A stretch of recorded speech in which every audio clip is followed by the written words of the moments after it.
ಅಂತೂ ಇಂತೂ ಕರ್ನಾಟಕ ಆಹಾರ ಇಲಾಖೆಯಿಂದ ಎಲ್ಲ ಒಂದು ನ್ಯಾಯಬೆಲೆ ಅಂಗಡಿಗಳಲ್ಲಿ ಈ ಒಂದು ಸಿಸಿ ಕ್ಯಾಮೆರಾ ಅಳವಡಿಕೆ ಮಾಡೋದಕ್ಕೆ ರಾಜ್ಯ ಸರ್ಕಾರ ಮುಂದಾಗಿದೆ. ಇದೊಂದು ಎಲ್ಲ ಒಂದು ರೇಷನ್ ಕಾರ್ಡ್ದಾರರಿಗೆ ಭರ್ಜರಿ ಗುಡ್ ನ್ಯೂಸ್ ಆಗಿರತ್ತೆ.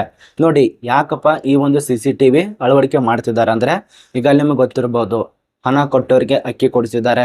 ರೇಷನ್ ಕಾರ್ಡ್ ಸರ್ವರ್ ಬಿಜಿ ಇಲ್ಲ ಅಂದ್ರೂ ಕೂಡ ಅಲ್ಲಿರುವಂತ ಆ ಒಂದು ಮಾಲೀಕರು ಸರ್ವರ್ ಬಿಜಿ ಇದೆ ಅಂತ ಅಂತಾರೆ. ಅದ ನಂತರ ರಾತ್ರಿ ಆದ್ರೂ ಕೂಡ ಆ ಒಂದು ವ್ಯಕ್ತಿಗಳು ಬಂದಿರ್ತಾರಲ್ಲ ರೇಷನ್ ತಗೊಳ್ಳೋದಕ್ಕೆ, ಅವರಿಗೆ ಬಟ್ಟನ್ನ ಕೊಡೋದಿಲ್ಲ, ರೇಷನ್ ಕೊಡೋದಿಲ್ಲ, ಸೆರೆಬಿಡಿಸಿ ನಿಲ್ಲಿಸ್ಕೊತಿದ್ದಾರೆ. ಈ ಒಂದು ತಡೆಗಟ್ಟಲು ರಾಜ್ಯ ಸರ್ಕಾರ, ನಮ್ಮ ಒಂದು ಕರ್ನಾಟಕ ಆಹಾರ ಇಲಾಖೆ ಸಚಿವರಾಗಿರುವಂತ KH ಮುನಿಯಪ್ಪನವರು ಇದೊಂದು ಕರ್ನಾಟಕ ರಾಜ್ಯದ ಎಲ್ಲ ಒಂದು ನ್ಯಾಯಬೆಲೆ ಅಂಗಡಿಗಳಲ್ಲಿ ಈ ಒಂದು CCTVಯನ್ನ ಅಳವಡಿಕೆ ಮಾಡ್ತಿದ್ದಾರೆ. ಇದ್ರ ಬಗ್ಗೆ ನಿಮ್ಮ ಅನಿಸಿಕೆ ಕಮೆಂಟ್ ಮಾಡಿ. ಎರಡನೇ ನ್ಯೂಸು, ಕರ್ನಾಟಕ ರಾಜ್ಯದಲ್ಲಿ ಈಗಾಗಲೇ ನೀವು ಗ್ಯಾಸ್ ಅನ್ನ ಬಳಕೆ ಮಾಡ್ತಾ ಇರ್ತೀರ. ಒಂದೇ ಗ್ಯಾಸ್ ಅಲ್ಲ, 2 ಗ್ಯಾಸ್ ಇದಾವೆ.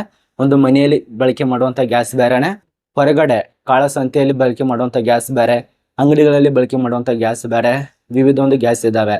ಸೆಂಟ್ರಲ್ ಗೌರ್ಮೆಂಟ್ ಈಗ ತಿಳಿಸ್ಕೊಟ್ಟಿರುವಂತ ಮಾಹಿತಿ ಪ್ರಕಾರ ಮನೆಯಲ್ಲಿರುವಂತ ಗ್ಯಾಸ್ ಇದೆಯಲ್ಲ 14 kg ಮೇಲ್ಗಡೆ ಇರತ್ತೆ. ಆ ಒಂದು 14 kg ತೆಳಗಡೆ ಇಳಿಸ್ಬೇಕಂತಿದ್ದಾರೆ. ಈಗ 10 kg ತನಕ ಈಗ ಗ್ಯಾಸ್ ಬರುವಂತ ಸಾಧ್ಯತೆ ಇದೆ. ಇದು ನಾನು ಹೇಳ್ತಾ ಇಲ್ಲ, ಸೆಂಟ್ರಲ್ ಗೌರ್ಮೆಂಟ್ ತಿಳಿಸ್ಕೊಟ್ಟಿದೆ. ಕರ್ನಾಟಕ ರಾಜ್ಯ KH ಮುನಿಯಪ್ಪನವರು ಏನ್ ತಿಳಿಸ್ಕೊಟ್ಟಿದ್ದಾರೆ ಅಂದ್ರೆ, ಯಾರು ಕಾಳಸಂತೆ ಅಂದ್ರೆ ಅಂಗಡಿಗಳಲ್ಲಿ ಈಗ ಬಳಸ್ತಾ ಇರ್ತಾರಲ್ಲ ವ್ಯಾಪಾರಿ, ಅಂದರೆ ಈ ಒಂದು ವಾಣಿಜ್ಯ ಗ್ಯಾಸ್ ಸಿಲಿಂಡರ್ ಎಲ್ಲರೂ ಕೂಡ ಪ್ರತಿಯೊಬ್ಬರು ಕೂಡ ನೋಂದಣಿ ಮಾಡ್ಕೋಬೇಕಾಗತ್ತೆ. ತುಂಬಾ ಜನ ಅಮೌಂಟ್ ಕೊಡ್ತೀರಾ, ಡೂಪ್ಲಿಕೇಟ್ ಅಂದ್ರೆ ಇಲ್ಲೀಗಲ್ ಆಗಿ ಆ ಒಂದು ಗ್ಯಾಸ್ ಅನ್ನ ತಂದು ನೀವು ಬಳಸ್ತಾ ಇರ್ತಾರ. ಅಂಥವ್ರು ಏನಾದ್ರು ಕಂಡು ಬತ್ತಂದ್ರೆ ಕಾನೂನು ಕ್ರಮ ಆಗತ್ತೆ.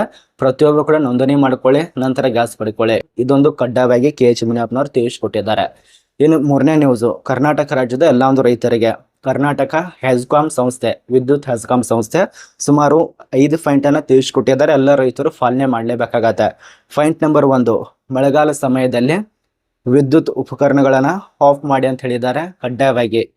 ಅಂದ್ರೆ ಕರೆಂಟ್ ಬರ್ತಾ ಇರತ್ತೆ, ಇದರಿಂದ ತೊಂದರೆ ಕೂಡ ಆಗುವಂತ ಸಾಧ್ಯತೆ ಇರತ್ತೆ. ಆದ ಕಾರಣ ಮಳೆಗಾಲ ಸಮಯದಲ್ಲಿ ಪ್ರತಿಯೊಬ್ಬ ರೈತರು ಹೊಲದಲ್ಲಿರಬಹುದು ಅಥವಾ ನಿಮ್ಮ ಮನೆ ಮುಂದಿರಬಹುದು, ಎಲ್ಲ ಕೂಡ ಆಫ್ ಮಾಡಿ ಅಂತ ತಿಳಿಸ್ಕೊಟ್ಟಿದ್ದಾರೆ. ಪಾಯಿಂಟ್ ನಂಬರ್ 2, ಒದ್ದೆ ಕೈಗಳಿಂದ ಈ ಒಂದು ಪಂಪ್ ಸೆಟ್ ಆನ್ ಮಾಡಬೇಡಿ. ಅಂದ್ರೆ ಮೋಟರ್ಗಳನ್ನ ಆನ್ ಮಾಡಕ್ ಹೋಗ್ತಿರಲ್ಲ, ಒದ್ದೆ ಕೈಗಳಿಂದ ಹೋಗಕ್ ಹೋಗ್ಬೇಡಿ, ಅರ್ಥ ಮಾಡ್ಕೊಳ್ಳಿ, ಕರೆಂಟ್ ಹತ್ತುವಂತ ಸಾಧ್ಯತೆ ಇರತ್ತೆ. ಪಾಯಿಂಟ್ ನಂಬರ್ 2 ಆಗಿರತ್ತೆ. ಪಾಯಿಂಟ್ ನಂಬರ್ 3, ಜಾನುವಾರುಗಳು ವಿದ್ಯುತ್ ಕಂಬಗಳಿಗೆ, ಲೈಟ್ ಕಂಬಗಳಿಗೆ, ಆ ಒಂದು ಲೈಟ್ ಕಂಬದ ತಂತಿ ಇರತ್ತಲ್ಲ ಅದಕ್ಕೆ ಕಟ್ತಾ ಇರ್ತಾರ, ಆ ತಪ್ಪನ್ನ ಮಾಡಕ್ ಹೋಗ್ಬೇಡಿ.